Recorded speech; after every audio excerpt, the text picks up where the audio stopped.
Hello and welcome to the Classic Car Weekly podcast. We're back with the sibling podcast to the popular weekly paper. This week I'm again joined by the editor David Simister. Good afternoon. And the managing editor James Sadlier. And greetings from me.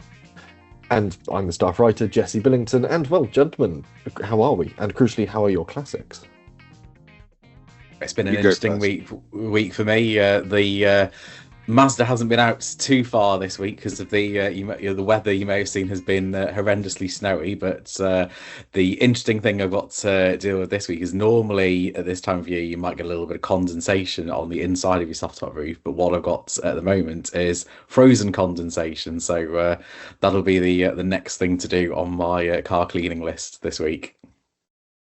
Fun times and chilly times, James. Yeah, the Polo's okay. It's not too bad. The pneumatic strut in the boot lid is starting to go, and it's getting to the point where you open it and then it kind of slowly closes on your head, which isn't bad. It's a fairly lightish car, so it's not damaging my head, thankfully. But it does need fixing, so I don't have to support it with my body to keep the boot open.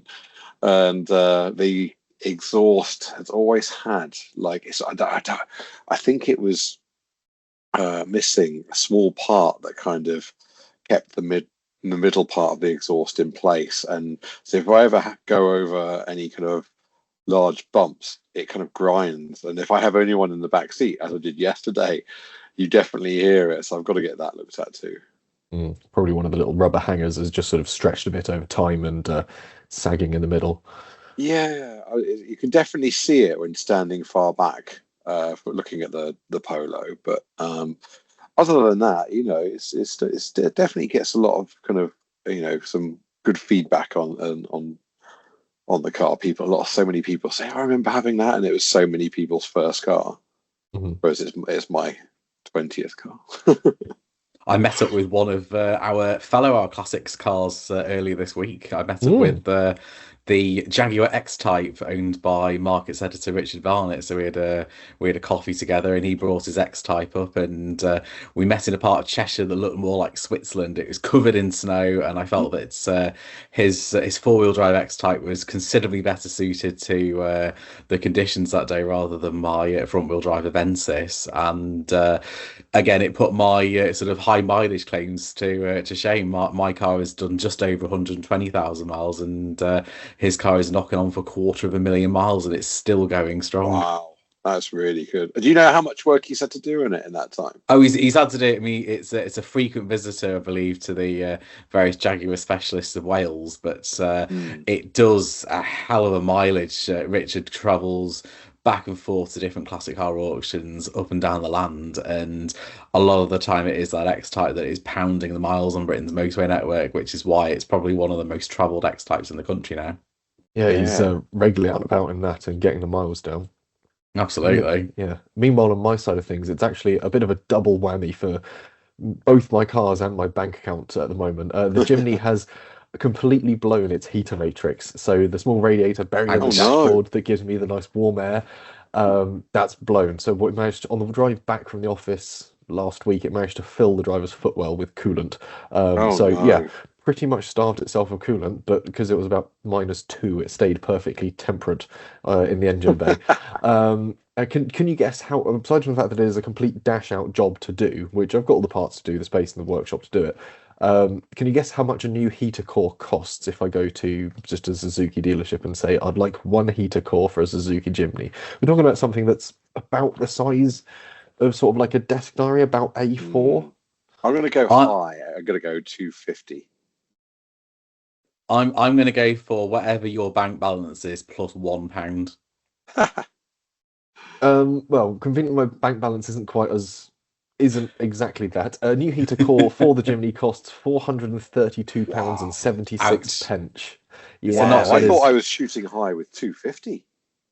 No, you can sort of fish around and get second-hand ones a bit cheaper, so I may have to sort of find some sort of balance somewhere in the middle of a good condition second-hand one. Although, if anyone listening to this does have one, please write in, let me know. I will pay relatively handsomely for it, but not £432.76 worth. In other news, this really does hint at how empty my bank account is about to be. The MG's engine and head and crank and flywheel have gone into the machine shop to get polished up, balanced, and ready to go back together. So I'm getting head skimmed and hot washed, crank journals polished, and the crank balanced with the flywheel attached. The block is also being completely degreased, skimmed, and the bores rebored if needs be.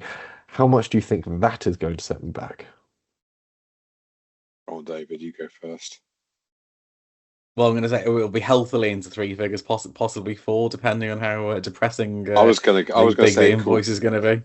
Yeah, I was gonna say a cool grand. No, far better actually. £566.40. Oh, it's, Only 100 quid more than your heater core. That's ridiculous. Yes, yeah. it's certainly keeping you out of mischief, definitely. Yeah, I mean, I don't have money to spend on any mischief. That's the thing. But yeah, it's good news for the MG project. At least it means that it's getting sort of the engine is going to be completely sort of reset and completely balanced up. So we should have a nice smooth running inline four, ready to drop back in sometime around sort of late February. I think is the plan when I'll have it all built up again. Is So your plan still to get it up and running for Drive It Day? the plan is still to get it up and running for Drive It Day, which is I have actually set up like a countdown timer till Drive It Day, and I can tell you with accuracy it is 103 days away. Drive It Day, the 27th of April this year. So I'm counting down the days and feverishly gathering parts and nuts, bolts, and all sorts to get this thing back on the road. race is on. It is, and obviously you can keep abreast of it more fully in the R Classics section of each issue of Classic Car Weekly. Anyway, my financial and mechanical woes out of the way, we'll move on to the lead news story this week, and it's a very market-heavy issue, actually. So we'll jump in with the lead news story, which is sort of a market update on what people are saying when it comes to how UK classics are faring, not on the domestic market, but abroad. And this is where I spoke with Paul Cowland at a recent Bicester Scramble about what's going on. He's noticed a new trend of buyers coming from Australia, the United States, and a few other locations that are buying up British classics and sort of what he thinks is causing this. So we sort of set about with a bit of digging on this and sort of found an interesting trend across the board.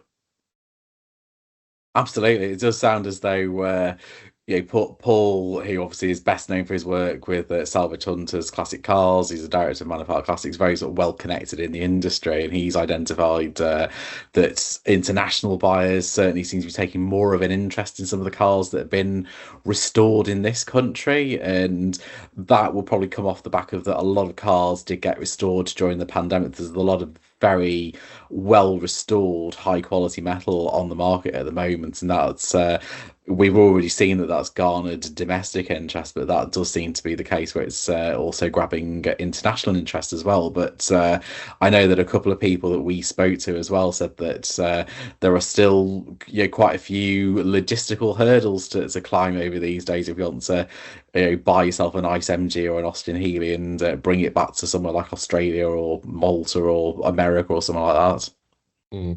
Our sort of regular markets contributors, Richard Hudson Evans, said that while these could be emerging markets, it's still sort of a very small portion of what we're seeing. And crucially, it's the upper echelons of the classic car market that have long been international because there's the money to just sort of overcome the hurdles and hassles of that sort of paperwork and the sort of general sort of faff of trying to get cars abroad. So it's, again, we're looking at sort of creme de la creme stuff, but could be a sort of trickle down effect that's in the works. But again, it's sort of six of one, half dozen the other. A lot of people are saying that they've either long enjoyed international audiences or they just aren't seeing it yet. Yeah, America.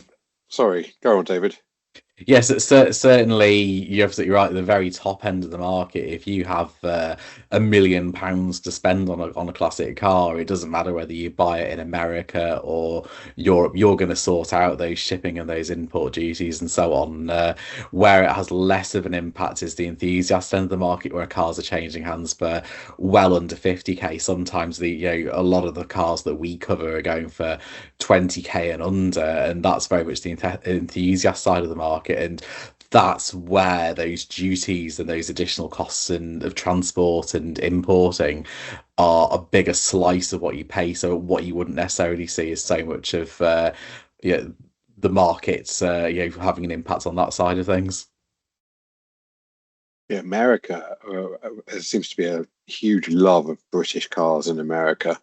Certainly, if you look at some of the American auctions, you got Jaguar XK150 is going for like silly money, and they do love a Mini over there as well. Anything that kind of sits in that quintessentially British kind of look and appearance, they absolutely love, and they just seem to go for huge sums over there compared to the UK prices.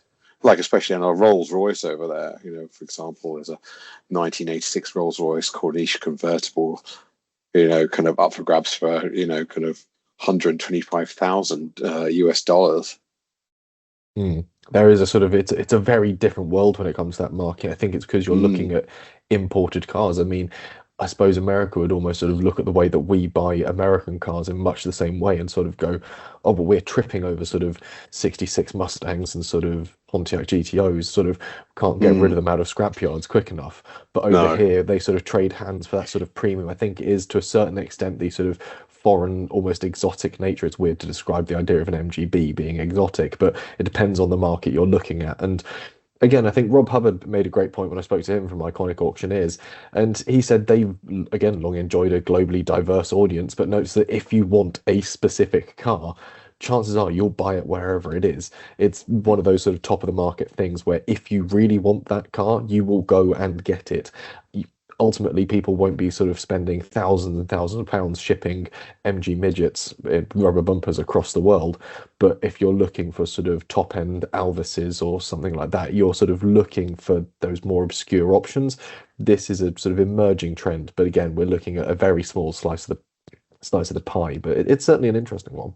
It's an interesting point actually you make there, because I was speaking to a lot of the dealers in Interclassics in Brussels, and they said a lot of them were saying if the quality of the car is at its best, it'll sell quickly and to anyone, and sometimes unseen. And if it's got a good history, and as well as that, unrestored classics are becoming more and more sought after.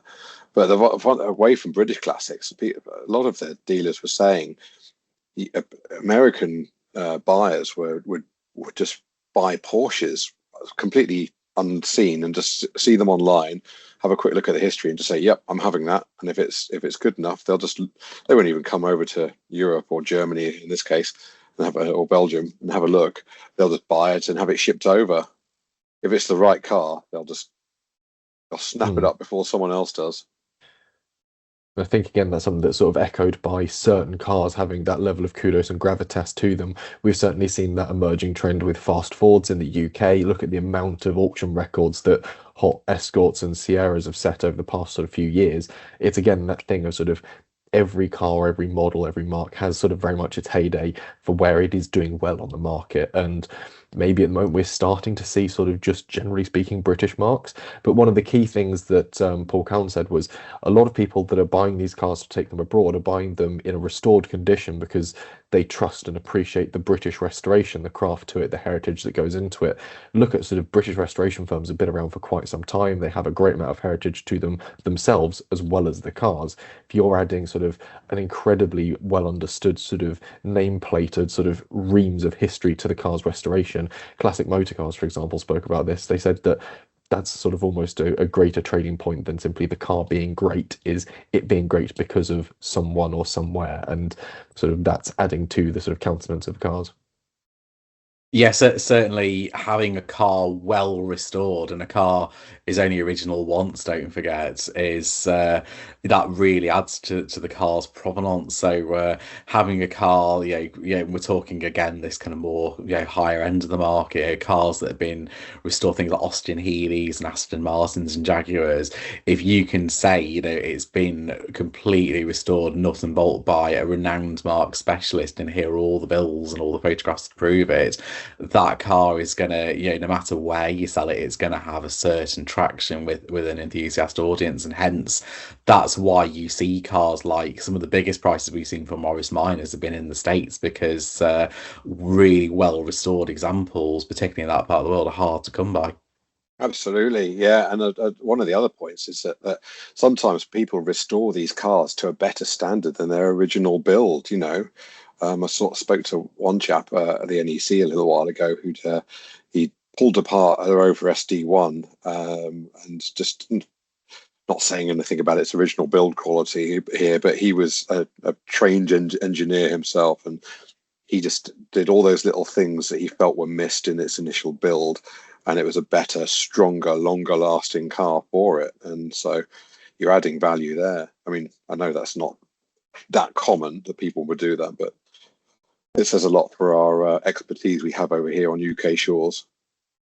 And again, if you sort of look at it from a hugely practical aspect, if you are an American owner of, say, an MGB, a Morris Minor, and you go, I'm going to restore it, or I need to sort of do this job to it, you've then got to find someone in the US that either stocks those parts or buy the parts abroad and ship them in. You can sort of cut out all that hassle by simply buying a car that's restored or buying one that needs restoration in the UK, getting someone in the UK to restore it where all the parts and the expertise is, and then bringing the finished product in without having to sort of pay import duty on every time you order in a new set of parts or some more nuts and bolts or a new panel. And otherwise, it just sort of keeps it a lot more contained. And to many eyes, I'd say they seem to sort of appreciate the end result being far greater. So it's an interesting sort of sector of the market, and one we don't often touch on in sort of the markets outside of the UK, how they're buying our classics. But it's an interesting point, and I don't know how long we'll see or how long it will take for it to sort of impact the rest of the UK domestic market. But it's a great one to sort of keep an eye on and just sort of keep a finger on the pulse of every year or so. One thing that is worth mentioning as well, and this could determine how this potential trend pans out, is how relatively weak the pound is at the moment. So that obviously means that for international buyers, they are getting more for their money. Certainly, we have seen that before, where there've been fluctuations, and we saw that imports, that kind of interest dropped off quite a bit when the pound strengthened a few years ago. So it's worth keeping an eye on what the currency is doing if you are buying and selling internationally as well. Absolutely. Likely to be a huge driver. We'll move on then from British cars on foreign markets to our own shores and part of our lead sort of feature package this week. And David, you've been hard at work scouring the classifieds and the auction results to see what's trading hands for what money and possibly why now. And you've come up with top 25 buys for 2025. And why don't you explain some of the sort of biggest surprises that sort of you came up with and sort of your picks as to why they've appeared? This is very much a look. So if anyone picks up a copy of this week's paper, this is my look at the latest tranche of cars coming up for grabs at different auctions across the country. And the common theme that all of these cars have, from sort of no reserve potential bargains right up to cars that are being estimated for upwards of 50-60k, is that actually they all have some kind of story or provenance to them, which actually gives them a real kind of come and get me factor to them. Right from there's a lovely, I know you were very enamored by this, some Riley 12 horsepower that's been off the road for decades, and it's the engine turns freely, but it's a non-runner, and it's an absolutely glorious piece of unrestored heritage. It's been in dry storage for generations, and it's going to make a great classic when it comes back on the road. Other examples of cars, there's one that I really liked. There was a Mercedes 560 SEL, which is going up at H&H on the 12th of Feb. That has had the full hit of restoration work done to it. It's absolutely gorgeous, and yet the estimate for that is only 8 to 10 grand. So you think if you were to buy a tired Merc W126 for a couple of grand, and it's going to cost you more than 10 grand's worth of work to get it done to the same standard. So actually, to my mind, it's a bit of a bargain. So there's all sorts of different cars, and at the very top end of the market, there's a glorious. You've still got time to buy it. It ends on Monday next week. There's an Austin Healey 3000. Bonham's Cars Online are selling it. It's owned by Adrian Reynard of F1 engineering fame, and again, this car is at upwards of 30 grand spent on it by Mark Specialists. We were talking before about how that really adds provenance and interest to a car. And if you want a Healey 3000, that is the bee's knees, and it could be yours for about 50, which actually is not too bad for an Austin Healey 3000. What I love about this feature is the sheer diversity you've got in there, David. Not just the car diversity, but the range of like price brackets. You're hitting every price bracket, and even as low as the the kind of 2.5 grand mark for the the 1994 Fiat Panda, and the 2000 Mercedes, 2000 Mercedes-Benz SLK, a little bit more in my kind of price range there. I was trying to pick what I would go for. And I think I must know admit, I think I know what I you'd know. go for. Oh, really? Go on. I think that the car which has got Mr. James Sadlier's name all over it is a 1987 Escort RS Turbo, which is being advertised at Anglia. Anglia Car Auctions later this month, and estimate is 8 to 10 grand, which is quite a bit less than you pay for an RS Turbo in that kind of nick. And the only reason why is because in 2016 it got nicked, got damaged to the point where it was declared a Cat C write-off, and that Cat C declaration is always going to be in its history, and I think that is the big factor in the reason why it's probably not being estimated for 5 or 10 grand more. But it's a really nice 80s fast forward, and if you park it up at shows, people aren't going to give a toss whether it's been stolen or not. And what they're going to look at is, wow, there's a really cool 80s fast forward. I remember those from back in the day, and that is a real good feel factor. Shame it doesn't put the value up. This car, someone wanted this car so much they stole it, so it must be worth more. I was going to say that's just 80s Ford heritage, isn't it? They all got nicked. So this I is was going to say, I'm sure most 80s fast forwards got nicked at some point or other. That's surely there's that was the 80s for you. Surely there's something wrong with it if it hasn't been stolen. You're like, oh, hang on, what's wrong with it? Yeah, but I do like that. If 10 grand was in my pocket right now, I would absolutely. But I would, having had the Polo and moving away from the much more kind of harder to fix Peugeot, the 1994 Fiat Panda at Brightwell's on the 19th of Feb was the one that kind of stole my heart a bit. And I know it's that right next to a 1995 Aston Martin DB7, which is for sale at Mathewson's on the 6th of Feb.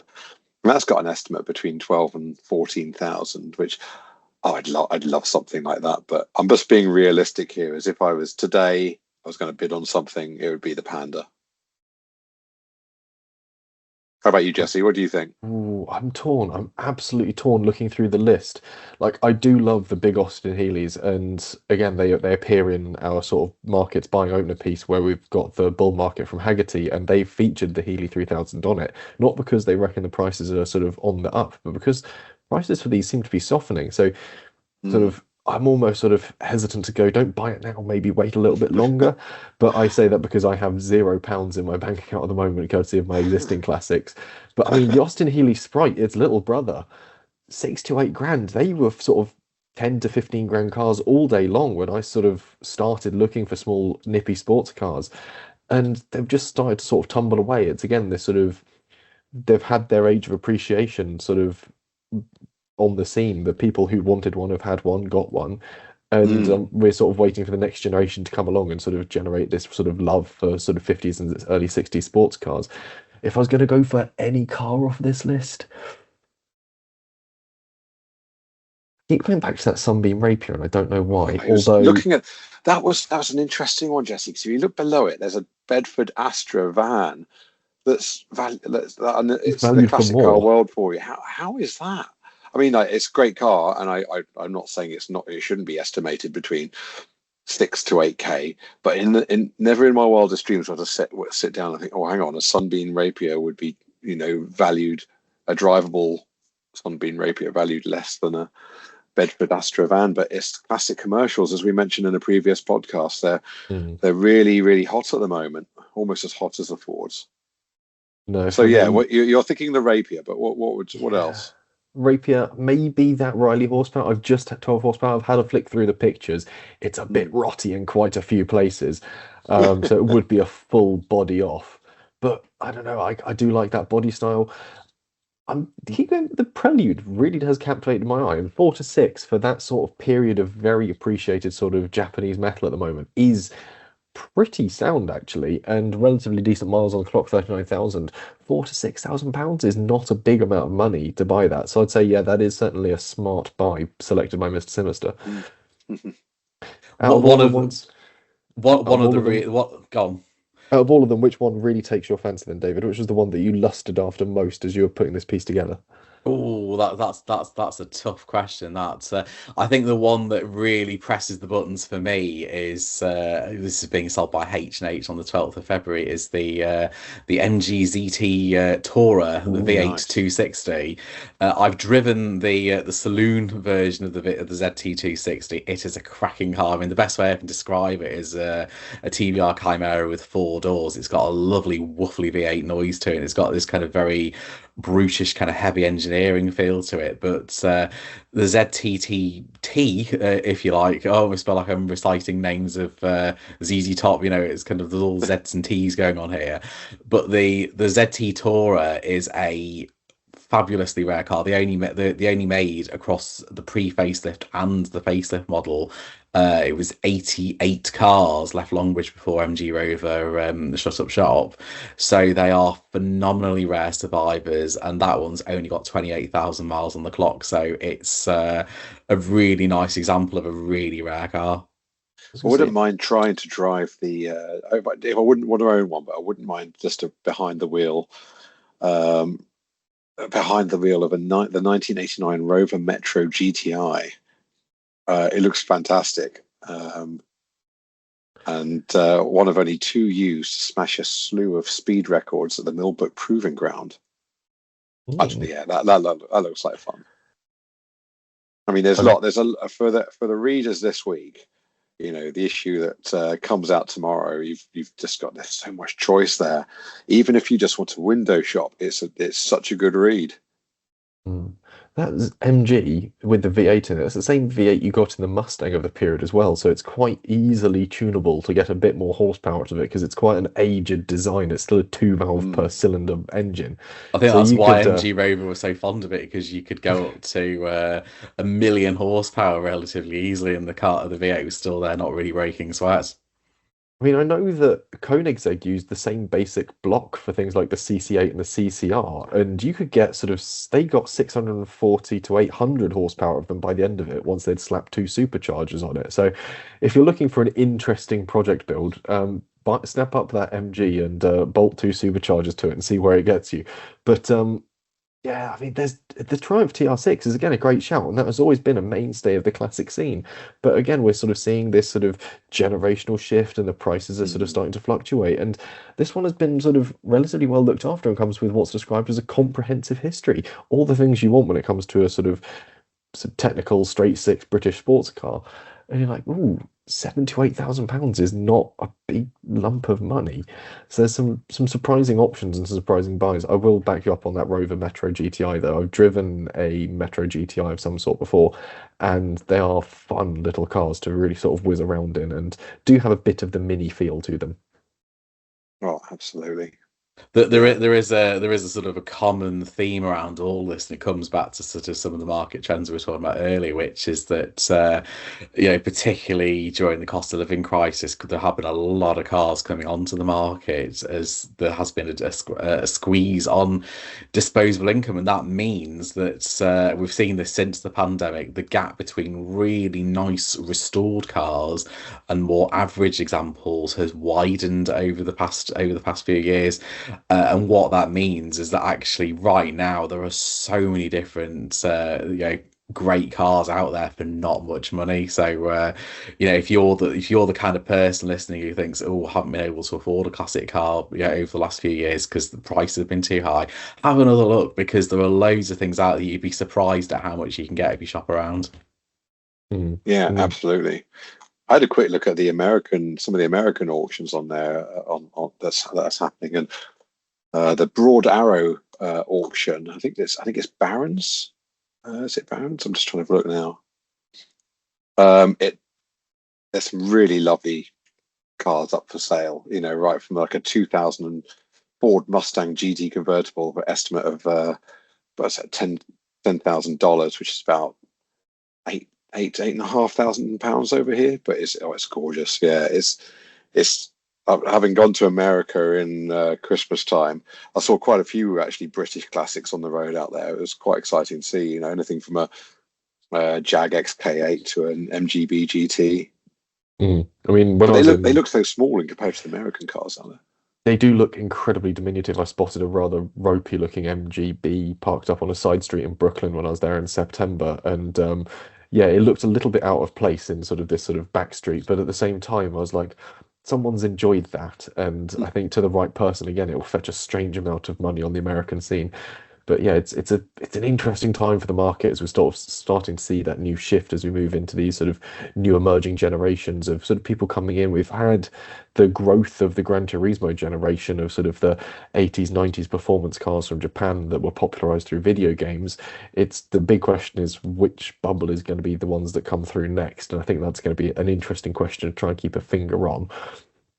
We've got that's sort of we've got a very sort of markety section to this week's sort of paper, but obviously we'll have a quick look ahead to next week's. What have we got coming up next week as we start to sort of wrap up this week's podcast? A little bit short, but we've got plenty to crack on with.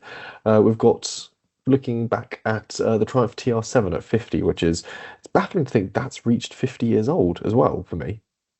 Yeah, it's a strange place to be in actually with the TR7. For so long it was maligned as the ugly TR7 and the one that nobody wanted, but actually it was always the biggest selling TR of the lot. The styling has aged really well actually, I think, and it shines now with a generation that have not nostalgia for the late 70s and early 80s. And one of the things that I love about the TR7 is how it created so many different what ifs, a lot of which are discussed in next week's issue, where we talk about the various models that were developed as spin-offs of the TR7, but ended up never making it to production. Mm. So we've got some great pieces written by Chris, our features editor for that. We've got the Jimny appearing in our classics as well, recapping its busy summer where it spent most of its time shuffling engines around for my MG, and the usual incredible host of features and packages that you expect from Classic Car Weekly. Otherwise, we've got plenty still to crack on with. It is early in the production week as ever. So, gentlemen, thank you for joining me this afternoon. Been a pleasure. Thank you. And as always, we'll be back with next week's issue of the Classic Car Weekly podcast, and of course, next week's issue of Classic Car Weekly. More on that in due course. And of course, thank you to you, dear listener and reader. Thank you for popping us on, especially if you're one of our further flung listeners. I was having a delve into some of the details and analytics. Apparently, you're all out there as far as Eastern Australia, and according to one map, Alaska. So, David, petition to go to a classic car meet in Juneau, Alaska. Anyone? Anyway. Pop it through on expenses. I'll pop it on. Anyway, we'll be back next week with plenty more classic chatter.